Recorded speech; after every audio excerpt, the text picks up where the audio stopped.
yaitu tentang sejarah filsafat ilmu. Ya, kita perlu memahami ini supaya mendapatkan tambahan ilmu yang cukup memadai tentang sejarah ilmu.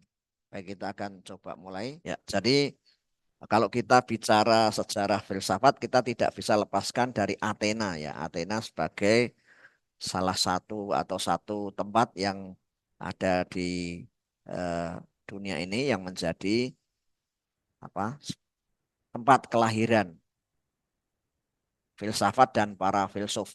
Banyak filsuf-filsuf besar yang lahir di daerah ini atau di kota ini ya. Memang kotanya tidak terlalu besar, tetapi kota ini menjadi tempat orang-orang yang berpikir pada waktu itu sehingga para filsuf muncul di sini. Nanti kita akan lihat ada banyak filsuf besar yang lahir di kota ini ya. Jadi filsafat ilmu berangkat dari sebuah kota yang bernama Athena, di mana kiblat filsafat ilmu. Jadi kiblat itu arahnya, arah dari pemikiran filsafat yang sering kali kita ikuti karena kita mengarahkan ke kiblat di Athena, maka nanti pemikiran-pemikiran dari beberapa filsuf itu akhirnya diadopsi ya oleh ilmuwan-ilmuwan di Indonesia ya karena dianggap pada masa itu Athena itu menjadi kota yang maju ya. Jadi di antara kota-kota yang lain Athena itu menjadi maju.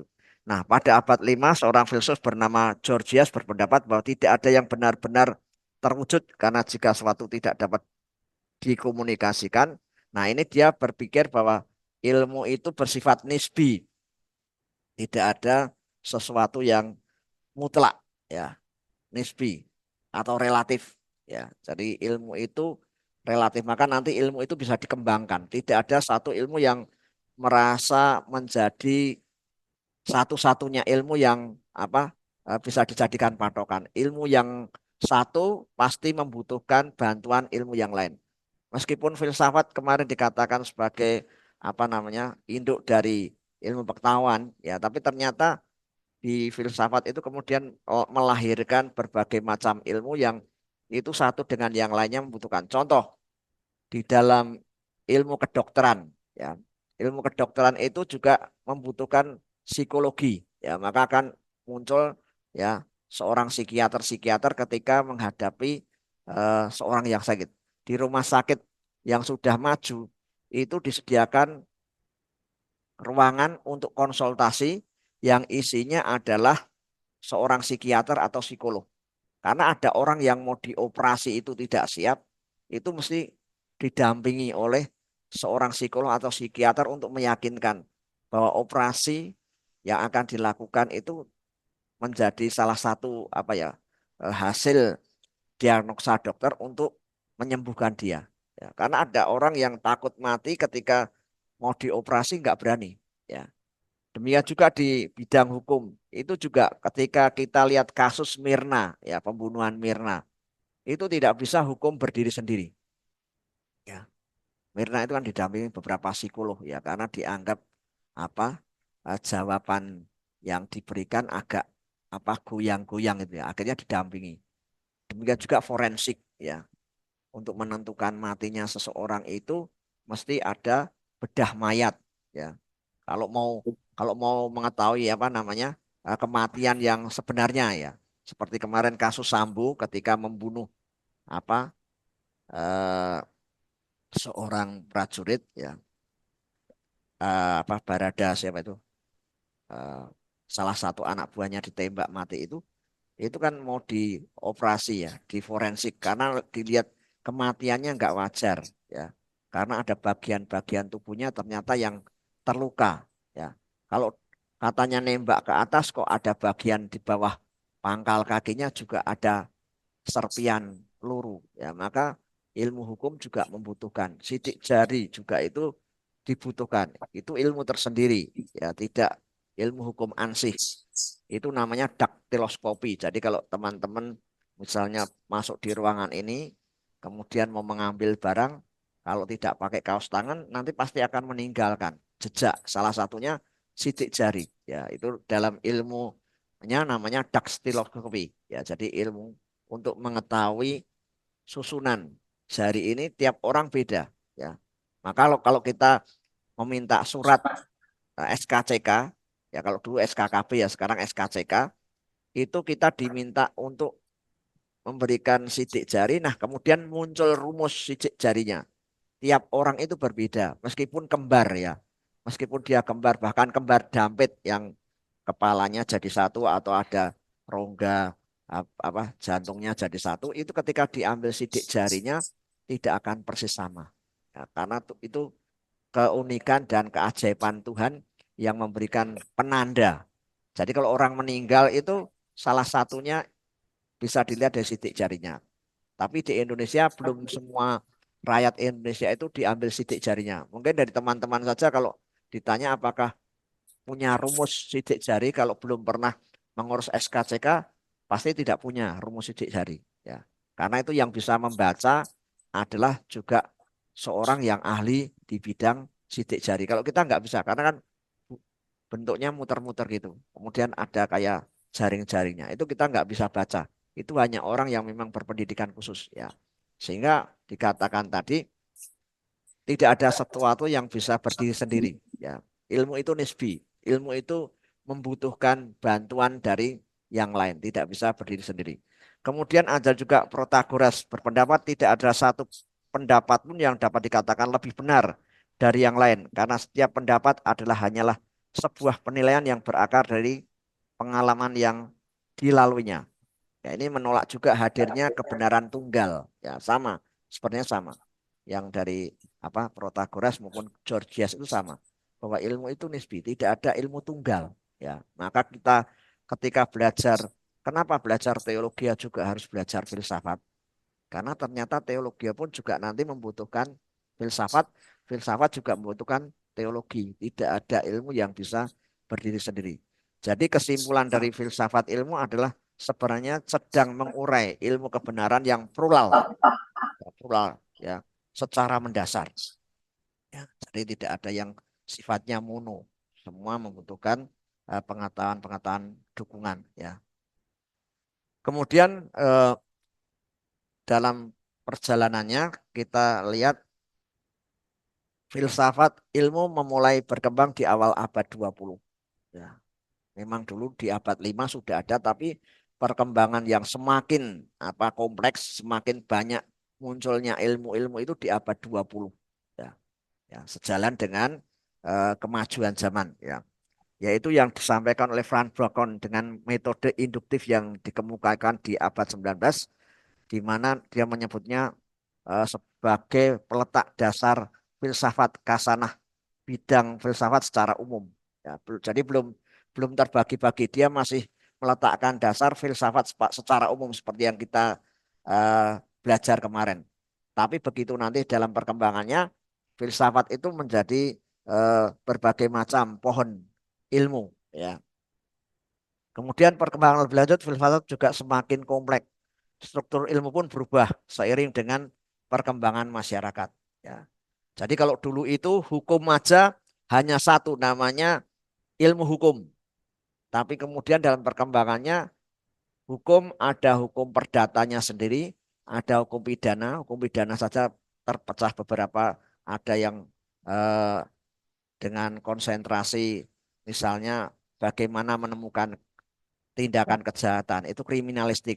Kemudian ada sebab-sebab penyebab terjadinya kejahatan itu kriminologi. Kemudian ada eh, korban kejahatan namanya viktimologi dan seterusnya. Jadi masing-masing ilmu itu bisa berkembang ya.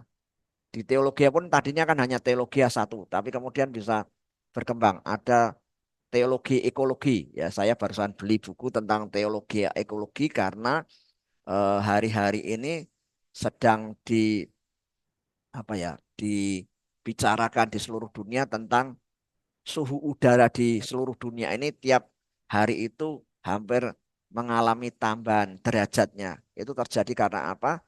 Karena situasi dunia khususnya di rumah kaca ya atau rumah kaca. Jadi pemanasan global itu disebabkan karena banyak orang membuang ya membuang zat-zat seperti yang tidak bisa urai. Misalnya membuang plastik ya itu tidak bisa diurai. Itu mendatangkan pemanasan, menambahkan percepatan pemanasan global. Nah, ini menyebabkan apa? Ilmu itu kemudian menjadi berkembang, ya. Ya, maka ada teologi ekologi, ya.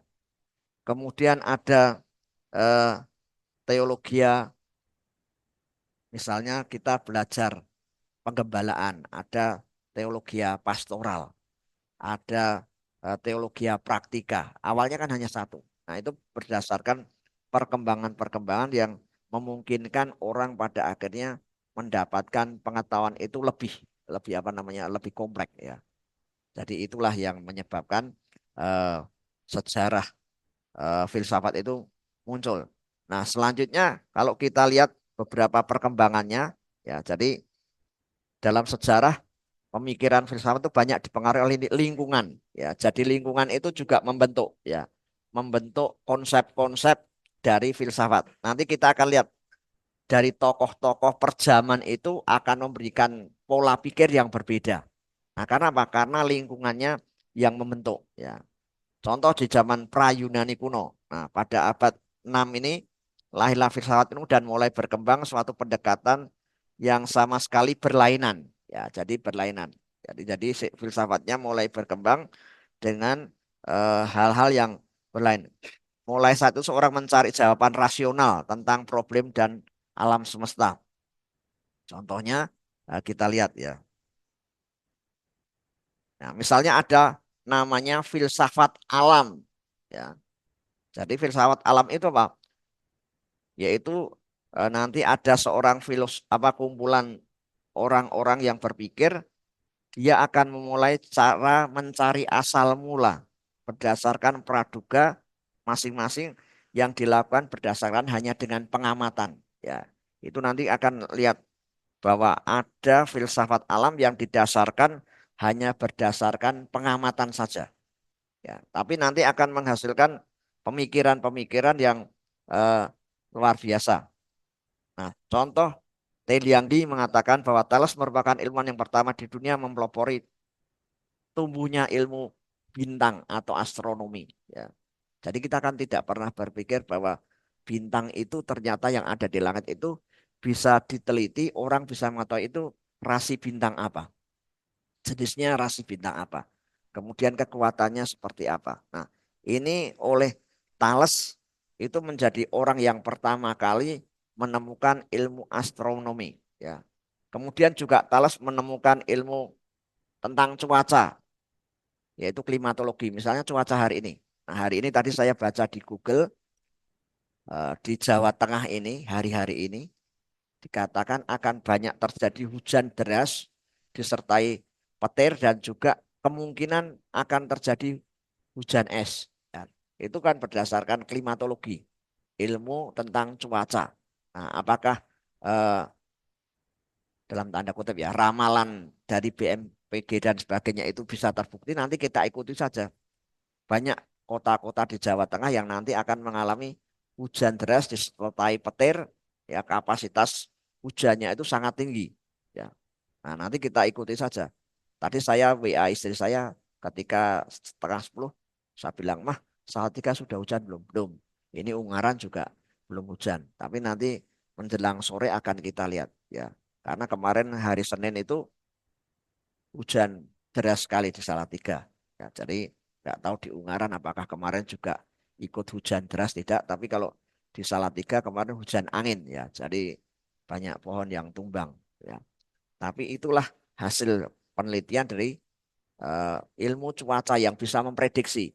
Ya, jadi ilmu-ilmu ini akhirnya membantu manusia. Kalau tidak diberikan pemahaman tentang cuaca, ya itu juga akan berbahaya bagi misalnya pesawat terbang. Ya, pesawat terbang mau jalan itu kalau cuacanya tidak baik dan tidak diberikan prediksi-prediksi tentang kondisi eh, cuacanya, bisa saja pesawat itu nanti mengalami persoalan di udara, ya. Demikian juga kapal laut, ya. Kapal laut kalau tidak diprediksi situasi kondisi angin di laut apakah besar atau tidak, itu juga akan berbahaya.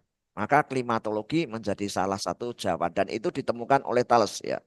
Kemudian ada ilmu pelayaran dan ilmu ukur. Ya, kalau ilmu ukur pastinya kita bagi orang yang bekerja di apa khususnya di arsitektur ya, itu akan membutuhkan banyak ilmu ukur karena dia akan membangun katakanlah bangunan, dia akan mengukur ya kira-kira tanah 1 hektar kalau di apa dibangun itu kalau perumahan bisa jadi berapa. Nah, itu kemudian dia akan membuat apa market ya, market dengan mengukur tanah 1 hektar supaya paling menguntungkan, baik menguntungkan bagi developernya, tapi juga menguntungkan bagi penghuninya, itu kira-kira yang layak itu seperti apa. Karena kan ketika membuat sebuah perumahan, dia harus memikirkan juga fasum ya, fasilitas umum. Fasilitas umum itu artinya ada tempat-tempat di mana yang nanti bisa dipakai bersama. Misalnya ada tempat bermain anak-anak bersama. Kemudian mungkin ada rumah ibadah yang bisa dipakai bersama-sama dan sebagainya. Nah, itu ilmu ukur akan sangat berguna ya. Itu dari apa tadi? Dari eh, bagian yang pertama, bagian pertama. Nah, sekarang kita akan lihat dari apa? Beberapa pendapat dari ahli tentang eh, yang filsafat alam tadi ya, yang tentang filsafat alam. Baik, kita akan lihat pendapat dari filsafat alam.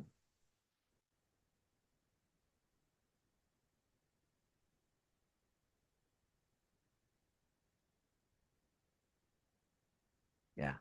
Pertama ada Aximander atau Asanimandros ya. Nah, ini adalah muridnya Thales berpendapat bahwa langit itu bulat ya. Jadi pendapatnya dari pengamatan mengatakan langit itu bulat sedangkan bumi itu terkandung di tengah-tengah berbentuk seperti silinder. Ya, jadi dia hanya mengamati ya, belum melakukan sebuah apa namanya eh, penelitian tapi dia hanya lewat pengamatan mengatakan bahwa langit itu bulat. Nah, bumi itu ada di tengah-tengahnya berbentuk silinder, bulat panjang dan datar pada atasnya. Selain itu berpendapat juga bahwa yang asal itu satu, tidak banyak. Nah, dari pendapat apa Archimedes ini apakah benar sesuai dengan apa yang seringkali kita sekarang pahami bahwa bumi itu bukan silinder, ya, bumi itu adalah bulat, ya. Jadi bumi yang kita tempati itu bulat, bukan eh, dunianya yang bulat, langitnya maksudnya langitnya, tetapi buminya itu salah satu planetnya itu bukan silinder. Yang kita tahu planet bumi itu adalah bulat, ya, yang kita kita apa duduki ini, ya. Jadi kalau ada yang bilang silinder, nanti juga akan seperti yang orang mengatakan, oh bumi itu datar. Kalau datar pasti kalau orang jalan terus pasti akan jatuh. Tapi karena buminya itu sebenarnya bulat, bukan silinder, bulat, ya. Nah, juga eh, yang nanti akan di apa filsafat alam ini akan menunjuk pada 4 hal yaitu kekuatan air, kekuatan tanah, kekuatan eh, apa namanya api dan satu lagi kekuatan kayu. Ya, jadi di sini ternyata nanti kita lihat bahwa Archimedes ini mengatakan bahwa tetapi yang satu itu bukan air. Lalu apa kalau bukan air? Nanti kita lihat ya. Menurut yang sekarang asal itu tidak berhingga dan tidak keputusan ya. Yang asal dinamanya apron yang sat tidak terbatas dan memiliki keilahian abadi. Apapun yang terjadi tidak terbatas itu dari proses antagonis di antara dua unsur yang berlawanan yaitu dingin dan panas ya. Jadi dia memiliki pandangan bahwa bukan air tapi dingin dan panas ya. Jadi bisa dingin dan panas itu nanti bisa kalau dilakukan apa penyatuan menjadi sebuah kristalisasi ya sehingga berbentuk unsur yang berdiri sendiri. Jadi kalau panas dengan dingin itu disatukan menjadi kristal ya, menjadi sesuatu yang mengkristal ya, menjadi butiran-butiran. Bisa butiran air, bisa butiran garam dan sebagainya. Nah, jadi kita lihat sehingga terbentuk unsur yang baru. Karena gesekan yang terus-menerus maka akhirnya unsur yang dingin terbagi dua, yaitu mengering menjadi daratan dan dingin menjadi lautan. Itu pandangan eh, apa An- Archimedes yang mengatakan bahwa bumi ini terjadi bukan dari air, tapi dari dua unsur, yaitu unsur panas yang bisa disebut api dan juga unsur air. Jadi ada dua unsur, tidak hanya satu. Ya. Nah, gesekan-gesekan itulah yang nantinya akan menjadikan dua unsur itu menjadi satu. Yang kering akan jadi daratan, yang dingin akan menjadi lautan. Ya, jadi kita bisa melihat betapa pandangan orang yang berangkat dari eh, filsafat alam itu melihat secara kasat nyata proses itu. Ya. Nah, di sini kita nanti akan lihat bagaimana dengan model penciptaan alam yang dilakukan oleh Tuhan. Apakah bentuknya seperti itu? Nah, kita mau lihat ya supaya nanti kita pahami. Nah, dalam prosesnya selanjutnya panas menjadi tiga cincin, yaitu cincin matahari, bulan, dan bintang. Ya, jadi ketika lihat bulan bintang itu, mereka berpikir bahwa itu terjadi dari proses pemanasan yang tadi, yang panas kemudian terus berputar, itu menjadi cincin, yaitu cincin matahari, cincin bulan, dan bintang. Ya, nah, padahal ketika mengelilingi pun namanya ada yang rotasi, ada yang revolusi, ya. Tidak satu nama ya, beredar menurut jalurnya ya. Atas pengaruh unsur yang mana terjadilah uap yang basah tadi sehingga makhluk-makhluk dapat bertingkat mengalami kehidupan. Jadi ada makhluk itu pertumbuhannya juga tidak langsung jadi. Dia membutuhkan situasi uap ataupun basah. Ya, jadi kalau kita lihat ada binatang-binatang itu yang eh, ketika lahir dia membutuhkan kondisi basah, tapi juga ada yang membutuhkan kondisi situasi yang kering. Ya, maka binatang-binatang pun akan berbagai macam. Nah, ini akan sangat berbeda dengan teorinya yang juga disampaikan oleh Darwin, ya, bahwa manusia itu berangkat dari evolusi, ya, walaupun sampai hari ini teorinya Darwin itu tidak bisa dicabut, ya. Memang Darwin pernah mengalami sebuah penyesalan ketika dia merumuskan apa namanya pendapatnya, ya, bahwa manusia itu berasal dari salah satu jenis primata yang kemudian perlahan tapi pasti dia mengalami evolusi dari berjalan menunduk akhirnya berjalan tegak yang kemudian disebut dengan manusia. Itu cara berpikir tokoh filsafat sebenarnya tidak apa eh, tidak aneh ya, karena dia belajar dari pengamatan, kemudian juga membutuhkan waktu panjang. Tapi ketika kita bandingkan dengan penciptaan yang dilakukan Tuhan itu tampaknya berbeda sekali. Ya, jadi bulan bintang itu tidak terjadi karena kalau dulu ada istilah teori Big Bang ya, Big Bang yaitu ada tumbukan-tumbukan ya cahaya atau tumbukan-tumbukan bebatuan dan sebagainya, cairan dan bebatuan, kemudian memecah menjadi benda-benda termasuk juga menjadi eh, benda-benda langit. Tetapi kalau di dalam firman Tuhan yang kita pahami, ya, semua yang dijadikan itu berasal dari Tuhan melalui firman-Nya. Hanya satu yang dikerjakan oleh Tuhan ketika menciptakan manusia, ya. Manusia itu tidak diciptakan Tuhan hanya dengan firman Tuhan. Hendaklah jadi terang, hendaklah jadi apa cakrawala, hendaklah air terpisah, ya, ada yang menjadi darat, ada yang menjadi laut. Tetapi ketika menciptakan manusia, Allah itu eh, terlibat di dalamnya langsung, yaitu dengan misalnya mengambil tanah kemudian membentuk semacam boneka atau bentuk manusia kemudian dihembusi nafas kehidupan sehingga menjadi manusia, ya, dan kemudian diberikan karakter-karakter Allah, makanya disebut sebagai imago Dei, manusia diciptakan dengan serupa dan segambar dengan Allah.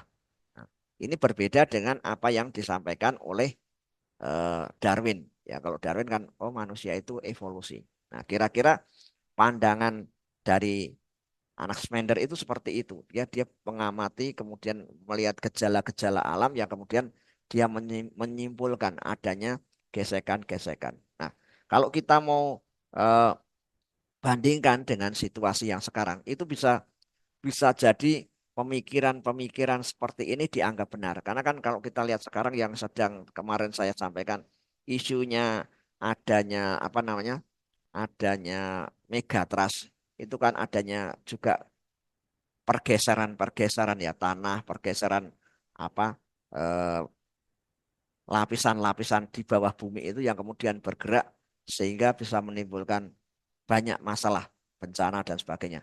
Nah, tapi susunan-susunan yang terjadi di dalamnya ini yang menurut Archimedes tadi berkata bahwa itu terjadi karena adanya dua dua unsur, yaitu unsur panas dan unsur dingin. Unsur panas itu diwakili api, unsur dingin itu diwakili oleh air. Ya.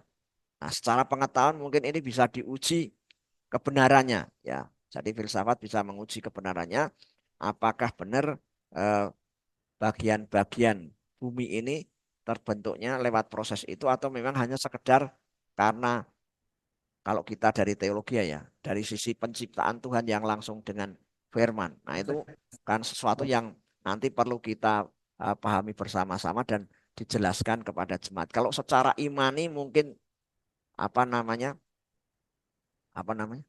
Kita sekaligus langsung oh benar. Ya, memang Allah yang menciptakan seperti ini.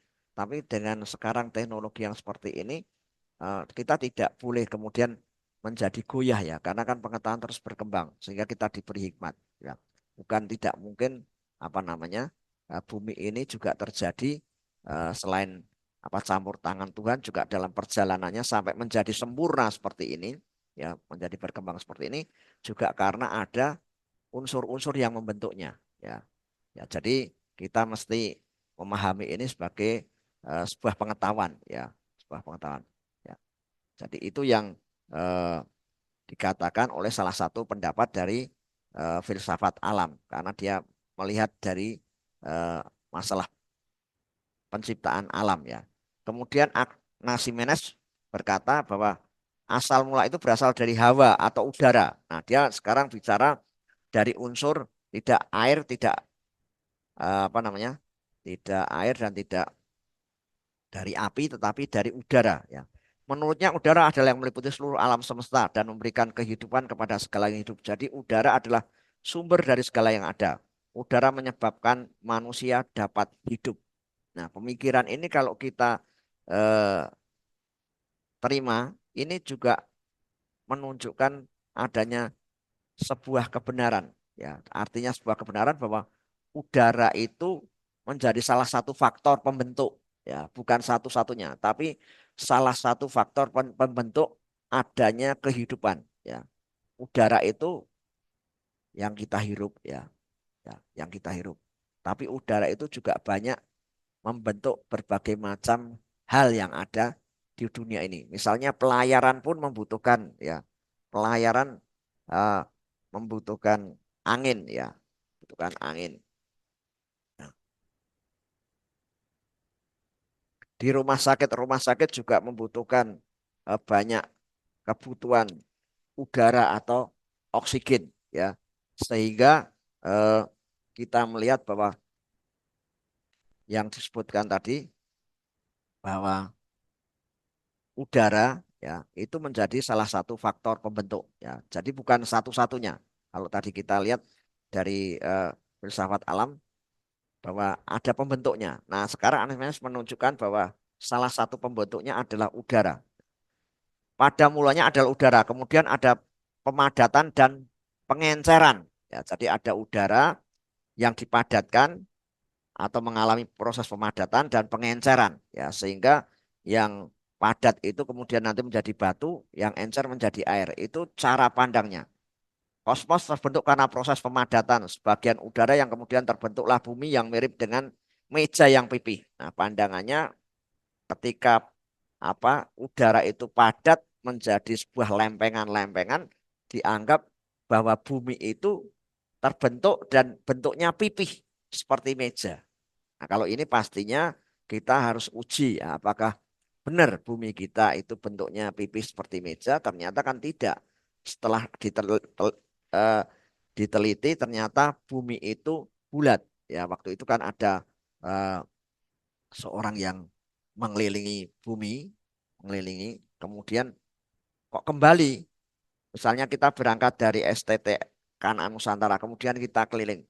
Ternyata balik lagi ke STT Kanaan. Itu menunjukkan bahwa bumi kita tidak seperti yang dipikirkan tadi. Oh, dari pemadatan udara menjadi lempengan seperti meja, inilah bumi. Ya, bukan. Ya, sebab kalau kita mempercayai bumi kita itu seperti meja, ya tadi perjalanan orang akan jatuh sampai pojok jatuh. Padahal dalam kenyataannya tidak. Bumi kita tidak seperti meja. Orang keliling kemanapun kalau mau diikuti, dia akan balik di mana dia mulai. Ya, kita mulai ke STTL Sade, mau keliling bisa sampai ke STTL, kok El Sade, ke STT Kanaan lagi. Ya, itu artinya bumi kita bulat. Nah, artinya bahwa pendapat ini sesuatu yang tidak tepat. Ya, walaupun dia pengamatannya seperti itu, tetapi kalau kita lihat dengan realitanya sekarang, itu menjadi tidak tepat. Ya, karena apa? Karena Allah itu menciptakan bumi ternyata bulat, bukan pipih. Ya. Kemudian filsafat menjadi. Yang kedua adalah filsafat menjadi. Yang dimaksud dengan filsafat menjadi adalah di dunia ini segalanya serba berubah, serba bergerak, tidak tetap terus berkembang untuk mencapai kesempurnaan. Bahkan apa yang dikatakan semuanya dalam keadaan menjadi, sehingga filsafat tersebut disebut dengan filsafat menjadi. Jadi kalau ini relatif ya, relatif. Nah, saya daripada apa filsafat apa tadi? Filsafat alam dengan filsafat menjadi ini lebih masuk akal filsafat menjadi.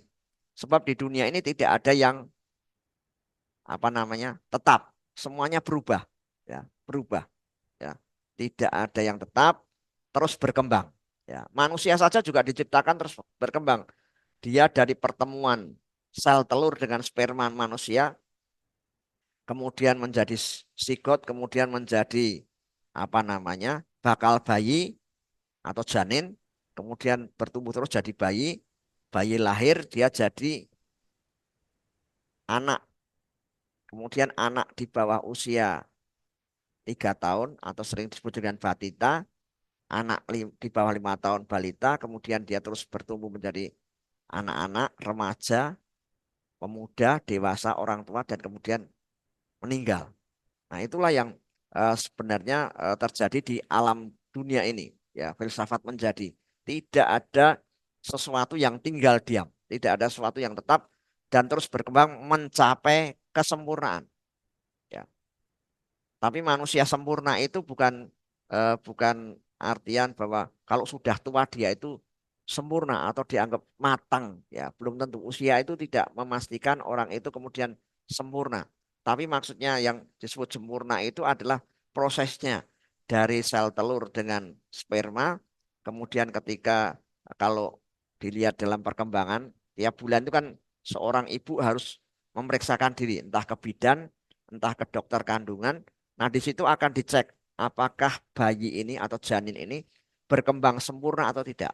Sempurna itu ketika nanti dalam perkembangan secara ilmu kedokteran, oh ternyata sudah mulai keluar misalnya, sudah ada matanya. Kemudian umur berapa sudah keluar telinganya. Telinganya dua keadaannya baik, matanya sudah kelihatan dua baik, hidungnya juga kelihatan baik. Kemudian sudah mulai kelihatan tangan dan jari-jarinya sampai pada umur 9 bulan itu masih dicek dengan menyatakan bayi ini sempurna atau tidak. Nah, jadi yang dimaksud dengan kesempurnaan itu adalah prosesnya, bukan sempurna manusia nanti menjadi seperti Allah bisa mengetahui apa saja tidak, tapi kesempurnaan adalah dalam artian proses dari yang tidak ada tadi, yaitu eh, pertemuan sel telur dan sel sperma tadi, kemudian menjadi bentuk seorang manusia utuh dengan organ yang utuh, itulah yang dimaksud dengan proses menjadi manusia yang sempurna. Bukan dari maksudnya dari kemampuan dan sebagainya, tapi bentuknya dulu ya. Nah, ini eh, menjadi sebuah catatan bagi kita bahwa filsafat menjadi itu ingin mengajak kita mengetahui bahwa nanti sesuatu itu akan terbentuk tidak langsung jadi sempurna, tetapi melalui proses yang panjang ya. Tetapi yang pasti tidak ada sesuatu yang tetap di dalam dunia ini ya. Nah, tokohnya siapa? Tokohnya Heraklitos. Nah, menurut pendapatnya asal mula bumi ini adalah api. Nah, dia mengambil dari unsur api. Karena sifat api itu selalu bergerak ya. Jadi kalau kita lihat ketika ada kebakaran saja ya, kebakaran sebuah kertas, tidak usah bangunan kertas. Ketika kita ambil korek, kita nyalakan pucuk kertas ini, maka kita akan lihat nanti lama-lama api itu bisa jalan. Ya, yang tadinya hanya kecil, kemudian bisa menghabiskan satu kertas. Atau kalau tidak, kalau kita misalnya ya satu saat pernah mendengar berita Gunung Merbabu itu pernah mengalami kebakaran hutan. Itu gara-gara percikan api dari rokok yang dibawa oleh pendaki gunung. Ya. Pendaki gunung itu ketika dia merokok dan kemudian merasa sudah mematikan, ya, mungkin diinjak dengan kaki, ya, kemudian ditinggalkan, pikirnya dia itu sudah, ya, sudah mati, dan dia percaya itu sudah mati karena sudah diinjak-injak. Tapi dia tidak tahu bahwa ternyata ada satu butir saja, ya, satu butir nyala api yang masih hidup itu kemudian nempel di daun kering yang ada. Satu mungkin hanya satu potong daun kering. Tapi ternyata api itu bisa menjalar ya dari satu apa namanya satu butir api itu kemudian kena hembusan angin itu bisa menjalar. Dan ternyata setelah kejadian itu ternyata yang hutan yang terbakar itu sampai 9 hektar. Itu berangkat dari satu titik api yang dianggap sudah mati oleh pendaki tadi. Karena sudah diinjak-injak begini, dia kan tidak melihat kalau ada satu titik api yang kemudian terbawa angin menempel di daun. Dan daun itu ternyata kena hembusan angin terus berjalan api itu. Nah, maka dikatakan api itu dianggap sebagai sebuah penyebab ya. Api itu bergerak dan berubah dan tidak tetap. Api bertautan dengan jiwa. Asas kehidupan kita adalah api. Api itu lebih daripada air dan udara.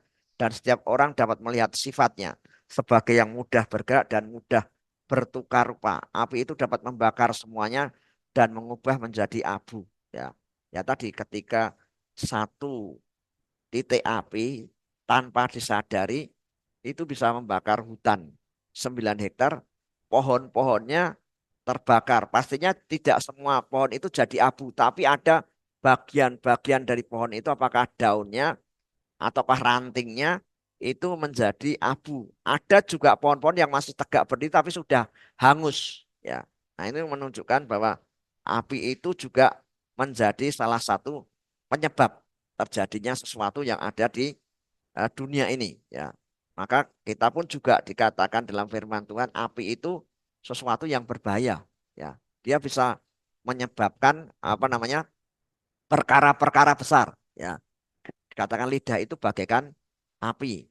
Ya kalau kita tidak bisa mengendalikan lidah kita itu sama seperti api yang bisa membakar. Ya makanya kalau zaman sekarang hati-hati eh, berbicara, apakah berbicara lisan atau menggunakan media sosial. Ya karena media sosial itu begitu sudah terlanjur dinaikkan dan kita tidak cepat-cepat menarik dan itu sudah di capture oleh orang lain itu bisa dibagikan dan dalam hitungan menit atau dalam hitungan jam itu sudah sampai kemana-mana ya.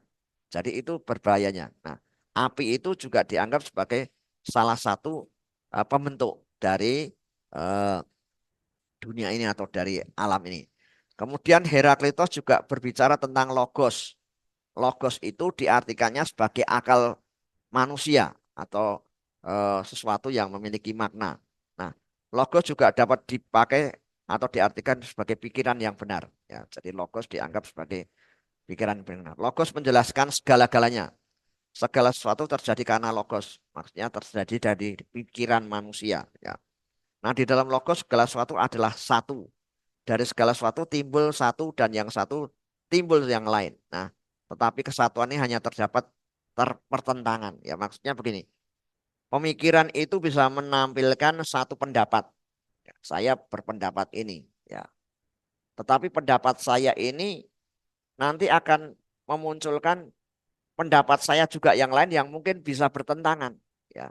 Katakanlah saya berkata kepada istri saya, ya, pada hari ini saya berkata pada istri saya, kamu hari ini baik, ya, karena kamu menyiapkan apa yang mau saya pakai untuk mengajar, tas saya kamu siapkan, segala sesuatu kamu siapkan. Tapi tidak lama kemudian mungkin saya punya pikiran yang lain lagi, yang bertentangan, ya. Kamu itu kurang teliti, ya. Setelah saya cek, ternyata barang-barang yang mau saya pakai untuk mengajar itu, katakanlah ada yang tertinggal. Misalnya kabel, ya, kabel laptop yang untuk menambahkan daya ketika dayanya habis. Nah, itu saya yang tadinya ngomong baik kepada istri saya sudah membantu menyiapkan, tapi gara-gara satu hal yang tidak atau belum sempat dimasukkan, saya mengatakan sebenarnya kamu baik, tapi kamu kurang teliti. Coba kalau misalnya chargernya ini tidak terbawa, nanti saya pasti tidak akan bisa melanjutkan perkuliahan saya. Ya. Jadi ada kalanya logos yang sudah bagus itu kemudian dalam waktu tidak lama dalam prosesnya bisa menjadi sebuah pertentangan ide. Ya, tadi idenya terhadap istri saya baik karena dia sudah menyiapkan segalanya, tetapi gara-gara satu yang tertinggal atau belum dimasukkan dalam tas, itu sudah menimbulkan pemikiran saya yang isinya bertentangan. Loh, tadi mengatakan baik, kok sekarang ada tambahannya kurang teliti. Nah, itu kan sesuatu yang bertentangan. Nah, ide-ide manusia itu juga awalnya ide-ide yang bagus, ide-ide yang baik, tapi kemudian dalam perjalanan karena ada banyak faktor, ya, ada banyak faktor, lingkungannya bisa membentuk atau kondisi situasinya bisa membentuk, akhirnya kemudian muncul ide yang baru, tapi ide itu bertentangan, tidak konsekuen, ya, tidak koheren, ya, tapi bertentangan. Nah, ini yang nanti mesti kita hati-hati ketika kita membuat atau berbicara kepada banyak orang, makanya tidak boleh kita cepat berbicara, tapi harus dipikir dulu supaya hasil-hasil pemikiran kita tidak kontraproduktif, ya. Kalau sudah ngomong baik ya sudah, jangan ditambahi kurang teliti. Nanti akan menjadi kontraproduktif bagi istri kita. Misalnya istri kita sudah kita katakan baik, tapi dalam hitungan mungkin tidak ada 5 menit, ketika kita buka tas kita ada yang tertinggal, dikatakan kurang teliti. Nah, itu nanti membuat perasaan istri kita menjadi kurang pas, ya. Nah, kemudian Heraklitus juga menyampaikan bertentangan dengan Yohanes 1 ayat 1 di mana dalam Yohanes segala sesuatu terjadi karena logos, bukan segala terjadi dengan logos, ya. Jadi mau diajarkan oleh firman Tuhan bahwa segala sesuatu itu tuh yang membuat logos. Kalau ini logos itu adalah firman, firman itu adalah Allah. Jadi bukan segala sesuatu terjadi dengan logos. Kalau dengan logos itu berarti kan ada dua pihak. Tapi kalau Alkitab mengajarkan bahwa segala sesuatu yang ada di bumi ini penyebabnya sebenarnya tunggal. Kalau tadi kan tidak ada penyebab tunggal. Tapi kalau Alkitab menyatakan penyebab segala sesuatu itu tunggal. Khususnya bicara tentang alam semesta, ya. Itu penyebabnya adalah logos, yaitu firman. Karena dikatakan dalam, kalau kita baca dalam Yohanes 1 sampai dengan Yohanes 3 kan dikatakan pada mulanya adalah firman, firman itu adalah Allah, dan firman itu adalah Allah. Segala sesuatu terjadi karena Allah. Ya, tidak ada sesuatu yang tidak dikerjakan, tidak terjadi karena Allah itu tidak. Jadi semuanya terjadi karena Allah. Nah, jadi pendapat Heraklitos ini akhirnya dipatahkan dengan kebenaran firman Tuhan. Ya, ya. Jadi bukan logos yang logos dalam arti akal manusia itu yang menjadikan, tetapi yang menjadikan itu logos yang dalam artian adalah Allah atau firman itu, ya. Jadi kalau manusia itu bisanya apa? Manusia itu bisanya ya menjadikan yang sudah dijadikan Allah itu nanti dalam proses kemajuannya, ya, dia akan membuat misalnya eh, ini tadinya bukan HP, ya, katakanlah masih bentuk rangkaian macam-macam, ada apa namanya, ada kaca dan sebagainya, tapi kemudian oleh manusia itu dirangkai sedemikian rupa. Jadi manusia itu hanya sifatnya memanfaatkan apa yang sudah Tuhan adakan di awal, ya. Jadi bukan manusia yang menyebabkan awal mula langsung HP, tidak. HP itu kan ada semua unsur-unsurnya. Nah, itu yang manusia kumpulkan rangkai jadi sebuah HP ya. Tapi awal mulanya itu adalah Allah. Kita tidak dapat mengerti segala sesuatu apabila tidak diterangi oleh firman Tuhan. Karena logos itu memiliki iman dan dengan iman kita dapat mengerti. Iman dan rasio itu bertentangan. Rasio melihat apa yang nyata, yang terlihat, tetapi iman itu melampaui semuanya, ya melampaui batas. Jadi kalau kita berbicara tentang kebenaran, maka kebenaran yang mutlak itu saya katakan tadi, kebenaran yang mutlak, yang absolut itu adalah Allah atau firman-Nya. Tapi manusia itu adalah eh, melihat hal-hal yang nampak saja.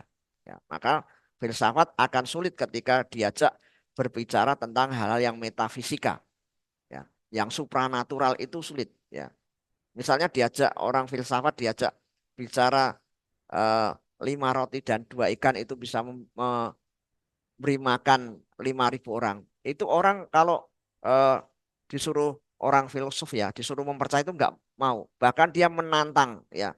Coba kalau ada pendeta yang berani di hadapan saya siapkan roti. Rotinya ukurannya bukan kecil, tapi dibuat yang katakanlah 1 meja ini ya. Ikannya juga dicari yang besar-besar. Sudah, coba dibagi untuk 100 orang saja, enggak usah 5.000 orang. Nah, seringkali orang-orang filsuf itu hanya melihat dari sisi yang nampak, sehingga kemudian bisa menyimpulkan, nggak mungkin secara akal, ya. Karena apa? Akal manusia itu kan terbatas. Melihat roti sebesar ini dan 2 ekor ikan yang mungkin besar, disuruh membagi untuk 100 orang. Ya. Kalau dapatnya mungkin butiran-butiran kecil, oke. Tapi kalau yang artinya bisa membuat kenyang kan kan Yesus itu ketika memberi makan membuat orang kenyang ya sehingga orang pada akhirnya mau mengikut Yesus. Ada yang berkata, oh, dia ngikut Yesus itu bukan karena melihat pengajarannya Yesus atau mendengar pengajaran, tapi karena diberi makan oleh Tuhan. Nah, tapi kalau sekali lagi roti sebesar ini dan ikan yang besar untuk makan 100 orang saya kira tidak kenyang, ya tidak bisa kenyang. Maka filsafat melihatnya hanya dari sisi yang terlihat, ya. Tetapi kita orang-orang yang percaya bisa melihat sesuatu yang metafisika dari iman kita, ya. Maka sehebat apapun filsafat itu tetap tidak bisa mengalahkan apa yang disebut dengan pemahaman kita tentang yang adikodati atau yang metafisika, ya. Ya, jadi kita bersyukur selain kita diberi akal, kita juga diberi oleh Tuhan itu pemahaman tentang Allah, sehingga kita bisa melihat yang tidak terbatas. Ya. Apalagi nanti kalau kita sebagai orang-orang yang melayani Tuhan, ya, di tengah-tengah jemaat itu banyak kebutuhan, ya. Tidak hanya kebutuhan rohani, tapi kebutuhan fisik, makan dan seterusnya. Juga ketika kita mau mengembangkan pelayanan kita, katakanlah mengembangkan gereja kita, jemaatnya terus bertambah, tetapi gereja kita kecil. Ya. Nah itu kalau kita tidak kemudian mengarahkan kepada yang sifatnya adikodrati, mengarahkan maksudnya iman kita akan stres berat ya. Kami itu punya gereja ya, kami punya gereja itu waktu itu di Jalan Johar. Kalau teman-teman di Salatiga tahu, itu ada gereja Betel Johar, itu tempatnya strategis. Kalau ke pasar itu tinggal jalan 1 menit sudah nggak ada 1 menit, karena hanya sekitar 25 meter itu sudah depannya pasar. Nah, tapi bangunan itu tidak bisa dikembangkan karena kanan kiri depan belakang itu pemukiman, pemukiman, ya. Itu sudah tingkat 3, tapi jemaahnya terus berkembang sehingga tidak bisa untuk dikembangkan. Kita pernah minta izin mau nambah 2 lantai supaya jemaahnya bisa ditaruh di lantai 4 dan 5. Ya, tidak bisa. Nah, dengan situasi seperti itu kalau kita hanya mengandalkan kekuatan akal budi, ya sudah pasti jemaat kita mentok sampai hitungan 1.000 karena sudah tidak bisa kemana-mana. Atau menambah jam ibadah solusinya. Ya. Tapi menambah jam ibadah itu nanti berisiko dengan tetangga. Gereja kok tidak punya aturan ya. Sudah musiknya keras, ya, ibadahnya berkali-kali. Kami sedang tidur, gereja masih ibadah, ya. Nah itu kan kita nggak mau berbenturan. Nah satu saat kita berdoa ya sama Tuhan. Ini gimana Tuhan? Sudah tidak bisa naik ke kanan, nggak bisa ke kiri, nggak bisa ke belakang, nggak bisa ke depan, nggak bisa. Nah, nah, pada waktu itu di atas keterbatasan kemampuan akal manusia itu ada hikmatnya Tuhan. Ya, Tuhan menunjukkan satu tanah yang menurut kami itu tidak pernah kami lihat dan tidak pernah kami bayangkan itu akan menjadi gereja. Karena itu miliknya Satya Wacana, itu adalah tanah pertanian. Ya, jadi tempat praktek mahasiswa Fakultas Pertanian. Ya, ukurannya 5.800. Ya, itu tidak pernah. Dan Satya Wacana kan tidak pernah mikir itu akan dijual. Ya, karena sudah dipakai bertahun-tahun. Tidak tahunya ditawarkan. Ini kami mau jual karena kami tanah pertaniannya mau kami pindahkan lebih ke arah Kopeng ya, ke arah tempat apa pariwisata ya.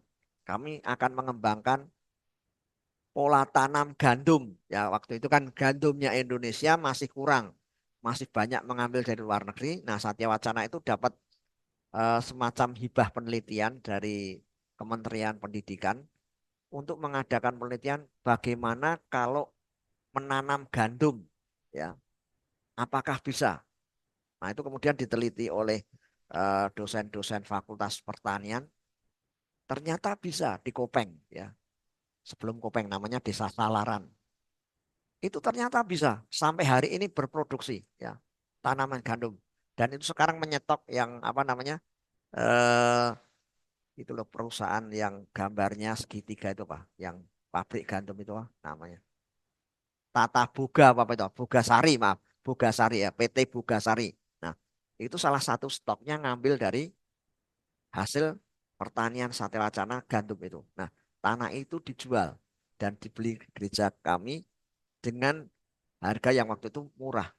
Dengan 5.800 hanya dijual 450 juta. Ya, murah. Karena kami barusan beli tanah di depannya yang kami pakai untuk parkir itu sudah menjadi 2,5 M ya dari yang 450 juta sekarang yang ini 2,5 M. Nah itu dari mana? Bukan dari akal pikir, tapi karena ini tadi kita lihat logosnya itu tidak bersama-sama, tapi yang membuat logos ya Allah yang mengizinkan terjadi semuanya. Nah kemudian yang ketiga adalah filsafat ada. Ya, jadi kita lihat ada yang satu lagi namanya filsafat ada. Filsafat ada adalah kebalikan dari filsafat terjadi. Ada memiliki makna yang bermacam-macam. Misalnya Aristoteles. Ada dipahami sebagai predikat bagi semua yang ada atau mungkin ada.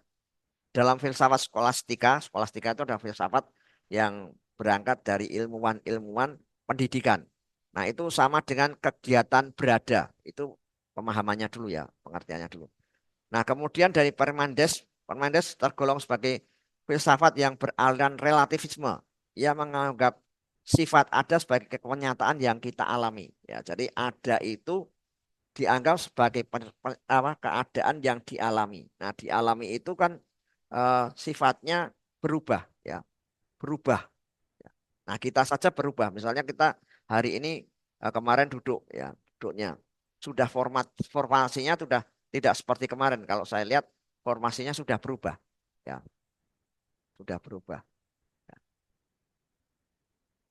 Artinya tidak ada sesuatu yang terus-menerus sama. Nah, ini yang disebut dengan eh, hasil pengamatan filsafat menjadi, ya, menjadi. Ya. Nah, dari sini juga dikenal pada akhirnya Parmenides menyebut dunia yang kita kenal ini semata-mata hanyalah ilusi, bukan sesuatu yang nyata. Nah, nanti kita akan lihat dengan cek Alkitabnya. Kalau dunia ini hanya ilusi, ya, lalu apa yang disebut dengan kenyataan yang disebut tadi oleh Parmenides bahwa apa namanya eh, realitas itu sebagai yang kita hidupi ya. Jadi tidak konsisten dengan apa yang disampaikan tadi. Dia mengatakan bahwa eh, sesuatu itu yang ada dalam hidup kita, tapi kemudian hanya ilusi. Ilusi itu tidak nyata loh. Ya, pernah kita berilusi, ya. Pernah kita membayangkan sesuatu, tetapi tidak ada dalam kenyataan. Itu ilusi. Tapi kalau ciptaan itu tempat yang kita tempati segala sesuatu yang kita alami itu nyata. Ya. Misalnya kita mengalami sedih. Ya. Sedih itu kalau kita tidak menangis, orang tidak tahu kalau kita sedih. Ya. Atau sakit, ya sakit kalau kita tidak merasa mengeluh atau mengerang sakit, orang tidak tahu kalau kita sakit. Ya. Misalnya kita sakit perut, kita diam saja. Pasti orang itu menganggap kita tidak sakit. Tapi begitu kita pegang perut kita, kemudian kita sedikit mengerang, aduh, ya, pasti teman kita akan berkata, kenapa perutmu bermasalah ya? Apakah kembung? Apakah melilit? Apakah sakit atau lapar? Ya, lapar itu juga menyebabkan sakit ya. Nah, tapi kalau kita cuma diam, ya orang itu menganggap kita sehat-sehat saja. Nah, jadi tidak ada sebenarnya sesuatu yang ilusi di dalam dunia ini. Ya.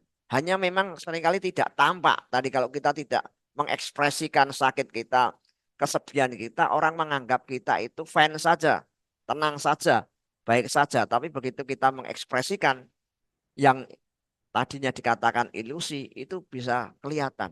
Ya. Jadi sebenarnya tidak ada di dunia ini yang sifatnya ilusi. Ya. Ya. Nah, menurut Anda tidak-tidaknya suatu pendapat itu diukur dengan logika. Nah, di sini kembali eh, akal manusia difungsikan ya bahwa segala sesuatu itu harus diukur dengan logika. Nah, di sinilah muncul masalah karena ukuran kebenaran itu adalah akal manusia, bukan manusianya sendiri. Maka dikatakan saya berpikir maka saya ada. Nah, itu yang lebih ditinggikan derajatnya adalah akalnya, bukan manusianya. Padahal harusnya yang lebih tinggi derajatnya adalah pribadi manusianya, bukan akalnya. Ya. Ya. Orang yang katakanlah tidak harus punya EQ yang tinggi di atas 120, itu bisa menjadi orang yang lebih bermartabat daripada orang yang EQ-nya mungkin di atas 120. Ya. Karena banyak sekarang orang-orang pintar itu menggunakan kepintarannya untuk merusak. Ya. Misalnya ada seorang ilmuwan, ya EQ-nya tinggi, tapi dia menciptakan katakanlah virus yang mematikan. Nah, nanti ke depan itu akan apa namanya pertempuran, perkelahian antar bangsa tidak lagi menggunakan senjata konvensional, tembak menembak tidak. Nanti banyak menggunakan zat kimia dan virus ya. Maka nanti kan akan berbahaya ke depannya kalau terjadi apa namanya bisa seperti yang dialami oleh orang-orang Yahudi ketika dia mematikan apa orang-orang Yahudi dimatikan maaf dimatikan oleh Hitler dengan gas beracun ya. Nah nanti ke depan itu juga peperangan sudah tidak lagi tembak menembak itu kalau orang bisa menghindar cepat ya orang mau ditembak dia menghindar tidak kena tetapi begitu yang dikeluarkan gas ya gas beracun ya gas itu kan bisa dibawa angin ya dibawa angin bahkan orang yang apa namanya radiusnya tidak terlalu dekat dengan pembawa senjata kimia atau senjata gas beracun itu pun ketika terkena gas yang sudah terbawa angin bisa kena reaksinya ya bisa kena reaksinya makanya kan yang ditakutkan itu misalnya seperti yang beberapa waktu lalu adalah kebocoran ya kebocoran instalasi nuklir ya itu kan pernah India itu kan pernah kebocoran ya. Itu kan menyebabkan banyak orang kena korban. Walaupun tidak dekat tempatnya, dia jauh. Tapi karena gasnya itu kemudian dibawa angin, ya, itu banyak orang mengalami kerusakan kulit. Ya, banyak orang mengalami maaf yang perempuan steril karena apa? Menghirup ya gas beracun yang dimunculkan dari reaktor nuklir itu. Ya, jadi sekarang negara-negara itu banyak menghindari apa menciptakan reaktor-reaktor nuklir ya walaupun itu dimanfaatkan untuk pembangkit listrik untuk kebutuhan-kebutuhan di dunia medis ya tapi mulai dihindari karena apa kalau belum mampu membuat apa namanya pengamannya jaring pengamannya di sekitar itu akan sangat berbahaya bocor sedikit saja itu korbannya bisa ratusan bahkan ribuan orang ya maka di sini dikatakan bahwa manusia bermartabat itu bukan diukur dari akal budinya. Tapi kalau menurut Fernandes itu logika yang dipakai. Ya. Logika lah yang akan menjadi penentu sebuah parameter. Ya. Nah, padahal kalau kita manusia parameternya ya banyak ya moralnya, akal pasti. Ya, pasti akal itu juga salah satu penghitung parameter. Ya, kebenarannya pun juga salah satu alat ukurnya adalah parameter. Tapi kebenaran itu tidak hanya diukur oleh logika, ya, tetapi juga diukur norma, ya, norma. Mau norma hukum, mau norma agama, norma kemasyarakatan itu ikut menentukan sebuah kebenaran. Ya, orang kalau pinter tapi dia tidak punya norma agama, tidak punya norma susila, tidak punya norma kemasyarakatan, pasti dia akan dianggap orang itu bukan orang bermartabat. Ya, coba kalau kita tinggal dalam suatu masyarakat, ya, kita katakanlah bergelar akademis guru besar atau profesor. Tapi perilaku kita di masyarakat itu tidak mencerminkan dengan kemampuan akal budi kita. Ya, katakanlah kita suka membuang sampah di sembarang tempat. Itu profesor buang sampah di sembarang tempat. Nanti oleh masyarakat pasti dinilai itu bukan seorang profesor yang bermartabat. Karena apa? Dia sudah tahu bahayanya kalau sampah itu dibuang di sembarang tempat. Kalau satu nggak masalah.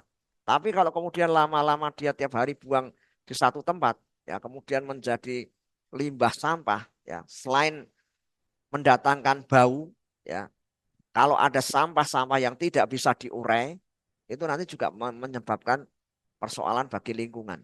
Ya. Jadi tidak semua kebenaran itu ukurannya adalah akal. Ya, masih banyak komponen-komponen untuk mengukur adanya sebuah kebenaran. Logika itu memang salah satu, karena logika itu bisa uh, membuat sebuah kebenaran itu tertata dengan bagus. Ya, yang kemarin kan harus sesuai dengan metodologisnya, harus sistematis, yaitu logika. Ya, tetapi bukan satu-satunya. Ya, jadi kita jangan khawatir ketika kita mungkin apa logika kita mungkin tidak ukurannya tidak seperti profesor, tidak seperti orang jenius, tapi kita masih ada penopangnya. Kita punya moralitas, kita punya etika, kita punya norma itu nanti menjadi kita sebagai manusia utuh ya, tidak hanya mengandalkan akal.